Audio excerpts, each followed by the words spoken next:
안녕하세요. 김철 목사입니다. 오늘 우리는 사도 요한에 대해서 공부해 보도록 하겠습니다.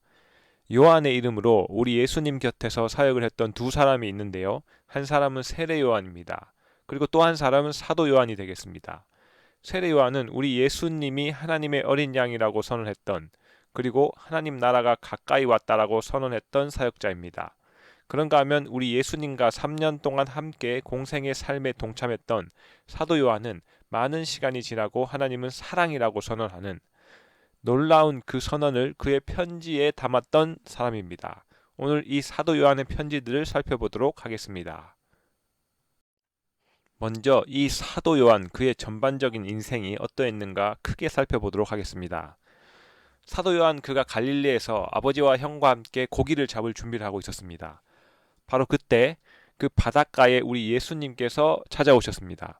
처음엔 갈릴리 바닷가로 자신을 찾아온 예수님의 오심이 얼마나 위대한 사건인지 그 순간에는 제대로 파악하지 못했을 것입니다. 하지만 놀랍게도 갈릴리로 자신을 찾아오신 예수님은 약 60여 년 후에 반모섬으로 또 찾아오십니다. 아마 이때 우리 예수님이 반모섬으로 찾아왔을 때에 그때 처음 그의 젊은 날 갈릴리 바닷가에 아버지와 고기잡이를 준비하고 있을 때 우리 주님이 찾아오신 그 찾아오심이 새삼 얼마나 위대한 사건인지 깨달았을 것입니다. 내가 볼 때에 그의 발 앞에 엎드러져, 그러니까 반모섬에서 우리 주님이 찾아오실 때 그는 우리 주님을 볼 때 발 앞에 엎드려졌다는 것입니다. 왜냐하면 너무 놀라운 분이셨기 때문입니다. 그러자 우리 주님이 오른손을 사도 요한에 얹으시고 이제 두려워하지 말라라고 말씀하십니다. 사실 공생의 3년 동안 사도 요한은 누구보다 예수님의 손맛을 많이 본 제자 중에 하나였는데요. 품에 안겨까지 본 제자인데 그런 요한에게 손을 얹으면서 두려워 말라 나다라고 말씀하셨을 때 그 옛날에 만난 주님이 얼마나 위대한 주님이었고 그 주님과 3년을 보낸 그 시간이 얼마나 영광의 시간이었는지 새삼 깨닫는 순간이 이제 반모섬에서 주님을 만났을 그 순간이 되겠습니다. 자, 이제 우리 주님이 갈릴리 바닷가로 찾아오셔서 주님 손잡고 요한은 3년을 매일매일 동행했습니다. 동행하면서 몇 가지 아주 중요한 경험을 하는데요. 그중 하나가 변화산상에서의 우리 주님의 모습을 경험했다고 볼 수 있겠습니다. 어, 구름 속에서 소리가 나서 이르시되 변화산상에서 놀라운 소리를 요한이 들었는데 이 소리는 예수님의 말씀이 아니었습니다. 바로 천지를 창조하신 창조주 하나님께서 친히 소리를 사도 요한의 귓전에 들려주셨는데 내용인즉슨 이는 내 사랑하는 아들이요 내 기뻐하는 자니라고 말씀하셨습니다. 지금 사도 요한이 우리 예수님과 동행하면서 그 복되고 아름다운 삶을 진행하고 있는 가운데 변화산상에서 우리 예수님께서 살아계신 창조주 하나님께서 기뻐하시는 자다. 즉 기뻐하는 삶을 살고 계신다. 따라서 너 요한은 그의 말을 들으라라는 그 하나님의 음성을 듣게 됩니다. 이 변화산상에서 사도 요한은 참으로 인생에 있어서 가장 큰 기쁨이 무엇인지 체험하게 되고 우리는 살면서 참 기쁜 일이 많은데 인생의 최고의 기쁨은 하나님과의 만남이요 그분과 함께하는 놀라운 기쁨이다라는 사실, 그 사실을 요한이 체험했다는 사실입니다. 이후 시간이 지나고 우리 주님과 함께 겟세마네 동산에서 기도하는 자리에 동참하게도 되는데 그때 하나님의 기쁨이 되신 예수님께서 기도하시는데 얼굴을 땅에 대고 얼마나 간절히 기도하시는지 땀방울이 이제 핏방울이 되기까지 하는 기도를 지켜봅니다. 예수께서 힘쓰고 애써 더욱 간절히 기도하시니 땀에 땅에 떨어지는 핏방울 같이 되니라. 자, 하나님이 기뻐하시는 우리 예수님께서 땀이 핏방울이 될 만큼 기도하신 이유는 바로 하나님을 향한 순종 때문이었습니다.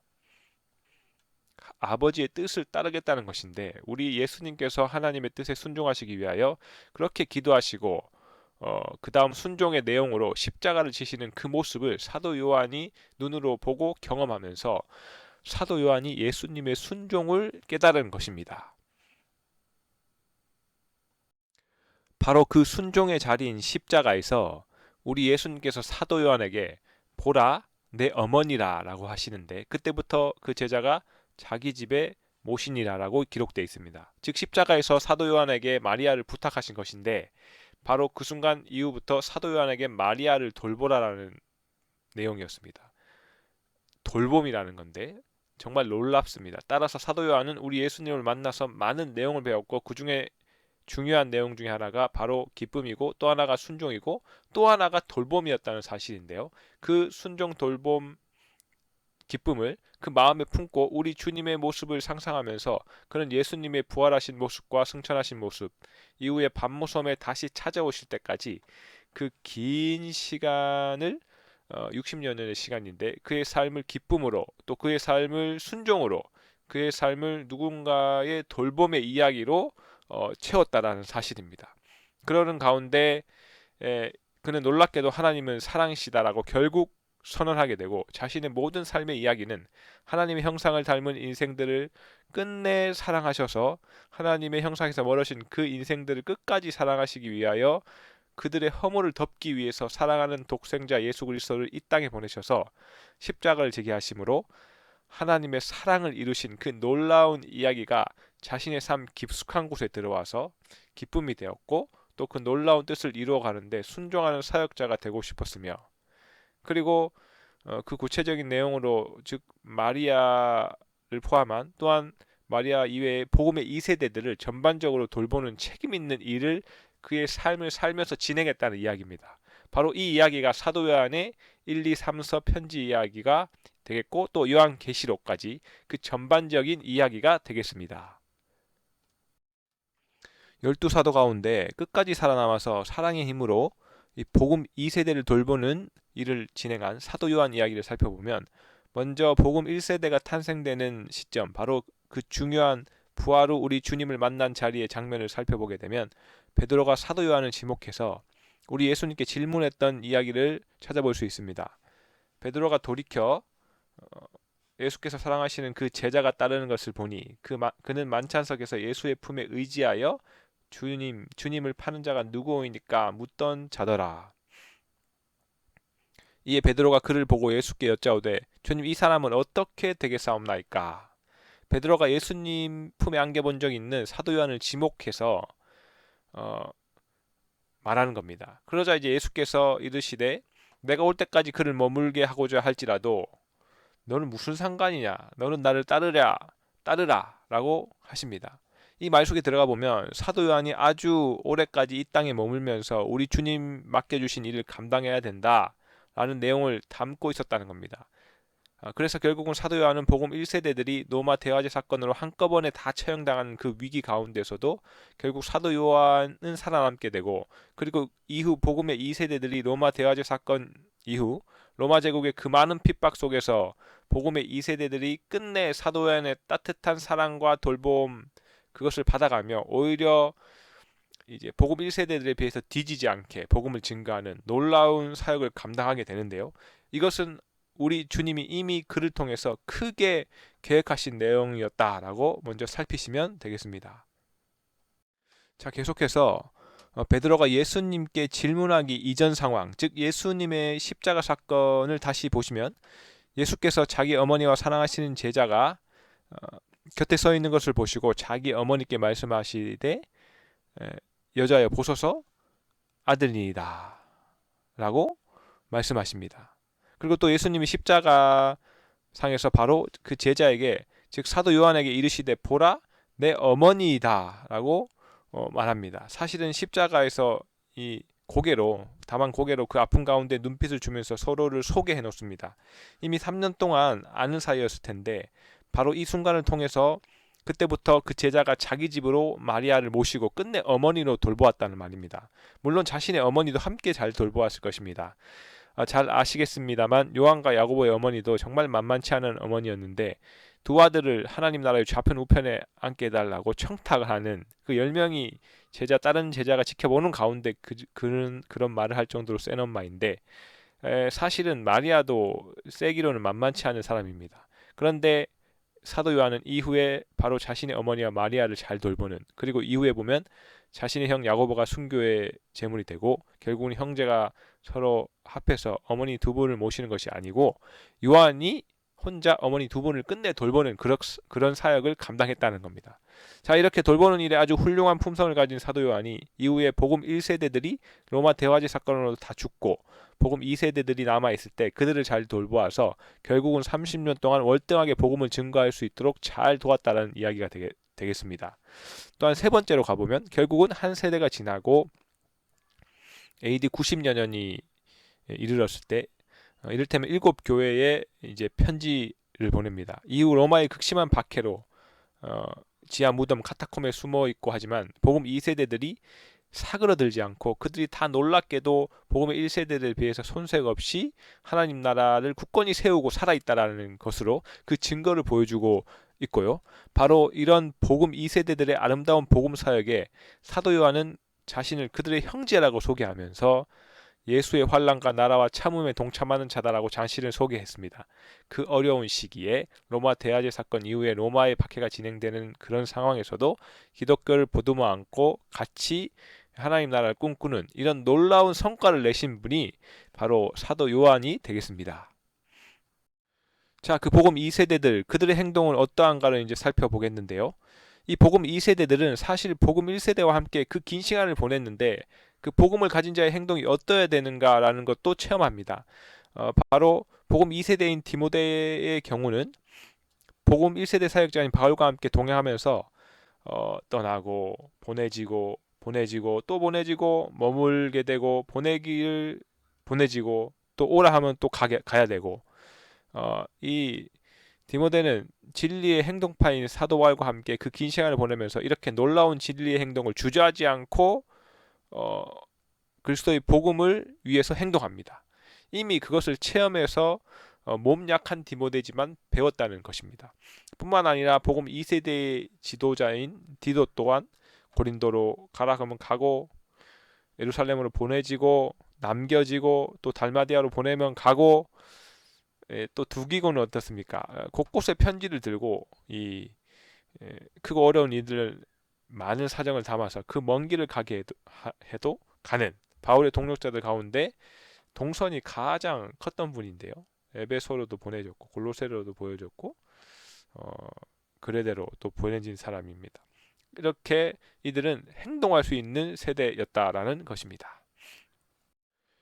이어서 아볼로도 누가도 마가도 에바브로 디도도 바로 복음의 2세대 지도자들이 복음의 1세대와 긴 시간을 보내면서 거기에 배운 좋은 성과를 꼽자면 주저하지 않고 그것을 이제 하나님 나라의 복음의 의의 행동으로 옮긴다는 것이었습니다. 바로 행동파였다는 겁니다. 정말 복음을 가진 자들은 땅끝까지 행동하기를 주저하지 않는다는 것인데 어떤 역경이 있어도 주저하지 않습니다. 이것이 복음 2세대 지도자들이 복음 1세대와 긴 시간을 보내면서 배운 아주 중요한 성과 중에 하나입니다. 2세대 지도자들에게 주어진 1세대 지도자들의 노력은 또 바로 편지였습니다. 그러니까 많은 삶의 매 상황에서 복음의 2세대들에게 복음으로 사는 것이 무엇인지 몸으로 체험시킨 것이 첫 번째라면 두 번째는 그들에게 복음의 내용이 어떠한가, 그 복음의 사역자는 어떻게 살아야 되는가, 그것을 꼼꼼히 적은 편지들이 그들 곁에 전달되어졌고 바로 그 편지를 쓴 복음 1세대들은 이 놀라운 기록으로 복음 2세대들이 힘을 내어서 복음을 위해 선한 싸움을 힘차게 싸울 수 있도록 그 기틀을 마련했다라고 볼 수 있겠습니다. 먼저 첫 번째 요한의 편지를 살펴보시면 복음 2세대들에게 보내는 편지인데요. 나의 자녀들아라고 이제 부릅니다. 복음 1세대들이 다 죽고 사도 요한이 홀로 남아있는 그런 상황에서 이제 복음 2세대들의 그 많은 사역자들을 바라보면서 사도 요한이 나의 자녀들아라고 이렇게 따뜻하게 아버지의 심정으로 그들을 품고 부르는 놀라운 모습을 먼저 보게 됩니다. 이 복음의 2세대들 그 아까운 자녀들 그 로마의 박해, 유대교의 박해, 그 다음 이단의 공격 등 모든 상황을 뚫고 진리를 수호하고 실행해야 하는 바로 이 복음의 2세대 그리스도인들에게 사도 요한은 편지로 또 예수 그리스도가 누구인지를 또 한번 소개하고 적어 놓는데요. 첫 번째는 예수는 생명이시다라는 겁니다. 태초부터 있는 생명의 말씀에 관하여는 우리가 들은 바요, 눈으로 본 바요, 자세히 보고 우리의 손으로 만진 바라. 이 생명이 나타내신 바 된지라라고 하는데요. 우리가 생명을 또 보았고 증언하여 너희에게 전하노니 이는 아버지와 함께 계시다가 우리에게 나타내신 바이시니라. 우리가 손으로 만진 바라. 이 사도 요한은 우리 예수님의 손을 늘 잡고 다녔고 품에도 안겨봤는데 바로 그분이 예수 그리스도시고 근데 그분이 생명이시다라는 것을 소개하고 그 다음 예수 그리스도 그분은 빛이시다. 그에게 어둠이 조금도 없으시다는 것이니라. 그 빛 가운데 계신 것 같이 우리도 빛 가운데 행하면 서로 사귐이 있고 그 아들 예수 그리스도의 피가 우리를 모든 죄에서 깨끗하게 할 것이다라고 예수 그리스도를 또 소개하고 뿐만 아니라 예수 그리스도 그분은 사랑이시다라는 것을 소개하면서 사랑하지 아니하는 자는 심지어 하나님을 알지 못함이라라는 사람이다라고 소개하면서 그를 알아야 되고 그분은 사랑이심을 소개합니다. 이것이 그의 첫 번째 편지의 내용이 되겠습니다. 자, 사도 요한은 그리스도가 누구인지를 그리스도인들에게 잘 알리고 뿐만 아니라 그들을 향한 따뜻한 권면도 빼놓지 않고 적습니다. 너희로 우리와 사귐이 있게 하려니 우리의 사귐은 아버지와 그의 아들 예수 그리스도와 더불어 누림이라. 그러니까 서로 복음의 2세대들이 참으로 어려운 상황에서 익투스 그림으로 물고기 그림으로 서로 그리스도인지를 확인하고 만나야 되는 그 어려움 속에서도 그런데 이 관계 안에 바로 예수 그리스도와 함께 만나는 귀한 사귐이라는 것입니다. 그것이 귀한 사귐이라는 것이고 또 그 사랑에는 수고가 따른다라고 권면합니다. 서로 사랑하자. 형제들아 우리가 서로 사랑하자. 정말 놀랍습니다. 사랑은 하나님께 속한 것이니 사랑하는 자마다 하나님으로부터 나서 즉 우리 하나님께서 그의 사랑하는 아들 예수 그리스도를 이 땅에 보내사 십자가를 통하여 그 사랑을 우리에게 알게 하시는 그 놀라운 수고, 그 수고를 하셨는데 사랑에는 참으로 놀라운 수고가 따른다라는 그 이야기이고 그 이야기를 권면으로 던지고 그리고 이제 하나님께 속한 자는 세상을 이긴다라는 것을 던집니다. 자녀들아 너희는 하나님께 속하였고 또 그들을 이겼나니 이는 너희 안에 계시니가 세상에 있는 자보다 크심이라. 무릇 하나님께로부터 난 자마다 세상을 이기느니라. 세상을 이기는 승리는 이것이니 우리의 믿음이니라.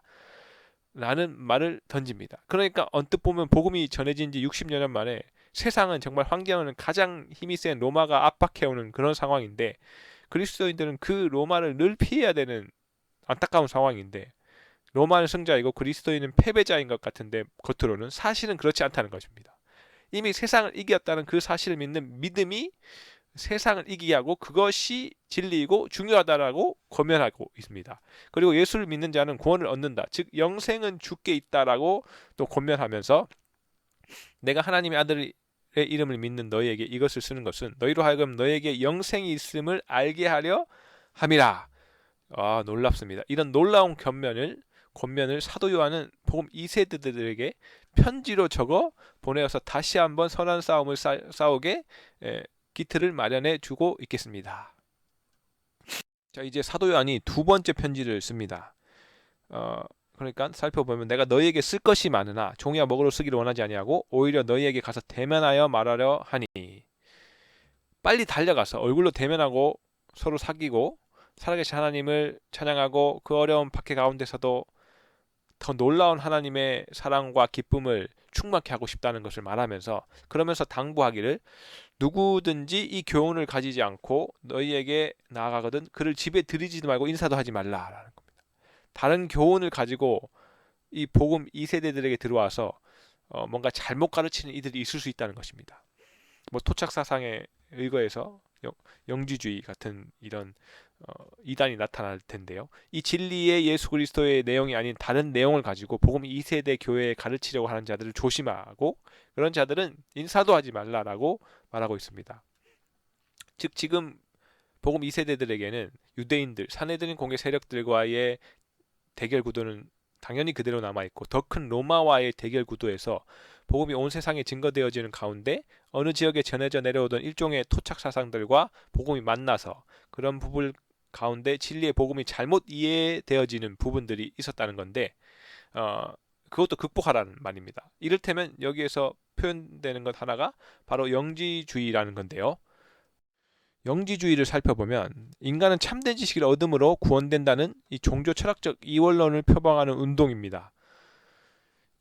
바로 이런 부분들을 수용해서 복음이 왜곡되어지는 부분이 이제 문제였는데 이 영지주의라는 이단의 가르침은 정리하면 지식은 덕보다 우월하다라는 거고 구원은 물질 세계와 직접적으로 관련이 없는 미지의 하나님에 의해 선택된 일부 사람들에게만 주어진다라는 이런 내용을 전파했습니다. 또한 신성은 육체와 같은 물질과 연합할 수 없다. 그러므로 이제 예수님이 인간을 몸을 입고 오신 이 성육신은 있을 수 없는 일이다라고 주장하면서 또 육체의 부활 같은 것은 없다라는 겁니다. 육체는 이제 더러운 것이기 때문에 또 영은 깨끗한 것이기 때문에 육체로 다시 부활할 일은 없다. 이렇게 기독교와 반대되는 사상을 가르칩니다. 이런 내용들이 이제 영지주의인데 이것을 바탕에 두고 예수님이 이야기를 다시 재구성하려는 어떤 시도들이 있었는데요. 이런 시도들을 반드시 조심해야 되고 그들을 잘라내야 된다는 내용을 담고 있겠습니다. 자, 이제 사도 요한의 세 번째 편지로 가보면 축복을 써내려간 편지인데 이 편지에 보면 많은 복음을 전하는 복음 2세대의 전도자들 그들이 요한에게 와서 가이오라는 사람이 있는데 이제 진리를 증언하는 사람이라는 겁니다. 가이오가 놀랍게도 진리를 품고 삶으로 사는 사람이었다라고 말하면서 그에게 증언했는데 그러면 이 가이오 이분은 누구일까요? 사도 요한이 이토록 사랑한다 하고 이제 빨리 보고 싶고 복음 2세대들에게 이제 칭찬을 받았던 이 가이오가 이제 누구인가를 먼저 살펴보면 이 가이오는 한 5가지 정도의 모습으로 설명할 수 있습니다. 사도 요한에게 사랑받는 자였다라는 겁니다. 사도 요한은 예수님께 사랑을 듬뿍 받아온 경험이 있는 사도인데 그런 사도 요한이 가이오를 참으로 사랑하게 됐다는 겁니다. 그 다음 진리를 증거한 사람이고 그리고 전도자들이 오갈 때 이들의 필요를 채워준 사람이라는 것이죠. 사랑하는 자여 내가 무엇이든지 형제 곧 나그네 된 자들에게 행하는 것은 정말 신실한 일이다라고 말하는 건데요. 그러니까 복음 2세대 전도자들이 곳곳에 전도하러 가다가 가이오 집 근처에 이르면 그 집에 들어가는 것이죠. 복음 전도자들이 집에 오게 되면 가이오는 이들을 얼마나 극진히 잘 대접했는지 한 번이라도 다녀온 복음 전도인들은 그것을 잊지 못하고 칭찬할 정도였다는 겁니다. 뿐만 아니라 이 많은 다녀온 사람들이 칭찬을 아끼지 아니했다는 건데 그들이 교회 앞에서 너희 사랑을 증언했다라는 겁니다. 그리고 이 진리를 위하여 수고한 사람이었다라고 기록하고 있습니다. 우리가 이 같은 자들을 영접하는 것이 마땅하니 이는 우리로 진리를 위하여 함께 일하는 자가 되려 함이라. 그러니까 가이오는 놀랍게도 많은 복음의 전도인들이 함께 일할 수 있도록 하는 데 있어 누구보다도 책임 있게 일을 감당하는 사람이었다라는 사실입니다. 여기에서 함께 일한다는 협업이라는 부분을 이제 좀 더 중요하게 살펴보면 바로 복음을 위하여 이 동력의 아름다움을 이루는 것, 이 부분은 하나님의 사람들이 가장 꿈꾸는 삶의 방식이라는 겁니다. 이 협업은 인간과 동물의 다른 점인데요. 협업으로 인간은 놀라운 성과를 냅니다. 물론 짐승도 사냥할 때나 이럴 때 협업하는 모습이 있긴 하지만 거기에서 한 발짝으로 더 나갈 수 없습니다. 그것뿐입니다. 그러나 우리 인생들은 전문적 직업들을 가지각색 가지고 있으면서 그것을 통해서 많은 이들이 여러 전문적인 부분을 나누어서 역할을 분담하면서 하나님 나라의 복음을 위해 협력을 진행시켜 간다는 놀라운 것이 사실입니다. 그러므로 한 몸을 이루는 이 소중한 지체라는 것, 결국은 농부는 어부는 농부를 서로 귀하게 여기면서 밥상에 농산물과 해산물이 같이 올라오는 그 상황을 경험하면서 동등하게 여기면서 빈부 귀천 없이 함께 일할 수 있다는 겁니다. 그러는 가운데 각자의 장점은 높이고 약점은 보완할 수 있는 그래서 더 많은 성과를 낼 수 있는 놀라운 성과를 낼 수 있는 방식이 하나님의 형상을 닮은 인생들의 삶의 방식이라는 것입니다. 사도 요한이 가이오를 통해서 기뻐하는 이 내용이 가이오가 직접 산을 넘고 바다 건너서 전도했다라는 것이 아니고 가이오는 복음을 위해 산을 넘고 바다를 건넌 수많은 사람들을 대접하며 쉬게 하는 이 부분에서 함께 협력하면서 복음이 온 세상에 증거되어지는데 기여했다는 말이 되겠습니다. 샘플 1을 보시면 초기교회 사도들과 일꾼들 그 집사들은 갈등이 있었는데 교회 내에 그것을 해결하기 위해 협업하고 동역했습니다. 그리고 샘플 2로 가보면 바울은 주로 편지를 쓰고 동역자들은 전달하는 일을 했습니다. 그래서 결국은 바울이 쓴 편지가 쓴 것에서 머물러 가만히 있지 않고 동역자들에 의해서 온 곳곳에 진리를 퍼뜨리게 만들었다는 내용이 되겠습니다. 자, 뿐만 아니라 바울의 경우는 물론 자신도 뛰어다녔습니다만 거기에 더해서 많은 동력자들은 보내고 그리고 동력자들은 주저없이 갑니다. 이 같다는 사실인데요. 또 그런가 하면 샘플 3를 보면 말씀드렸듯이 전도자들과 가이어의 협업, 즉 함께 일했다라는 겁니다. 우리가 한 몸에 많은 지체를 가졌으나 모든 지체가 같은 기능을 가진 것이 아니니 이와 같이 우리 많은 사람이 그리스도 안에서 한 몸이 되어 서로 지체가 되었느니라. 우리에게 주신 은혜대로 받은 은사가 각각 다르니, 그러니까 서로 다르다는 것이 놀라운 하나님의 능력이 된다는 겁니다. 뿐만 아니라 한 사람이면 패하겠거니와 두 사람이면 맞설 수 있나니 세 겹줄은 쉽게 끊어지지 아니하느니라. 또 믿는 무리가 한 마음과 한 뜻이 되어 모든 물건을 서로 통용하고, 여기에서 모든 물건은 한 업종에서 만든 물건이 아니지 않습니까? 너무나 많은 물건들이 인간이 필요한데 이 모든 물건들은 사실 각기 다른 지체들이 최선을 다해서 만든 내용이 되겠습니다. 그 모든 물건들을 서로 통용하고 자기 재물을 조금이라도 자기 것이라 하는 이가 하나도 없더라라는 말씀이 되겠고, 또한 나는 심었고 아볼로는 물을 주었으되 오직 하나님께서 자라나게 하셨다. 이렇게 성경에 이 바울과 아볼로가 협업하는 가운데 진정으로 동력자들의 협력을 성과를 내시는 분은 하나님이시다라고 이렇게 고백하는 내용도 있습니다. 성경에 그리스도의 형상을 가진 이들이 어떻게 협력하며 하나님께 영광을 돌릴 것인가 라는 내용이 많이 있는데, 그러는 가운데 어떤 위기도 극복하고 이기면서 이 복음의 내용을 온 땅끝까지 퍼뜨리면서 이 복음의 2세대들은 사도 요한과 함께 복음의 3세대들에게 하나님의 섬길 내용의 기초까지 놓는 놀라운 꿈꾸는 이야기가 이제 요한 1, 2, 3서였다고 보시면 되겠습니다. 오늘은 요한의 사랑 선언 편지를 살펴보았는데요. 다음 시간에는 드디어 성경의 마지막 책 요한계시록 책을 이제 살펴보도록 하겠습니다. 기대하십시오.